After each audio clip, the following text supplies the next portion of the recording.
otu n'ime ndị ayịyọ anwụchikọrọ oge ahụ emere ngagharị maka ịkpọkọta ndị ayịyọ n'Ọka ụbọchị Wednesday enwetago nkwado ego site n'aka Komishona n'afọ maka okwu metara ụmụ nwanyị na ọdịmma mmekọrịta na Anambra steeti.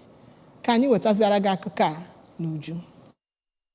Ya bụ ego nkwado enyere ya bụ onye ayịyọ bụ atụmatụ nke ya bụ ministri iji wee hụ na enyere ndị na-ayọgasị ayịyọ n'okporo ụzọ aka iji wee bido ezigbo azụmahịa dị iche iche ka ọ na-enyefe ego ahụ n'aka onye arịrịọ ahụ nke nwere ihe nkwarụ ahụ nwaada Ifeọmachukwu onye nke sitere na Nnewi. Ya bụ kọmishọna ahụ maka ụmụ nwaanyị na ụmụaka Oriakụ Ife Obinabo mere ka amata na enyemaka ahụ sitere n'aka nwunye aka na-achị steeti a bụ Onye Soludo ma dụkwa ya ka o tinye ego ahụ n'ọrụ nke ọma. Oriakụ Obinabo were ohere ahụ wee gwakwa ya na ọ bụrụ na enweta ya ka ọ ka na-ayọ arịrịọ n'okporo ụzọ na a ga-akpụpụga ya ụlọ ikpe. Ka ọ na-ekene Oriakụ aka na-achị steeti a nakwa ya bụ kọmishọna, nwaada Chukwu kwere nkwa na ọ ga-etinye ego ahụ n'ọrụ iji wee mee ka ndụ ya kawanye mma.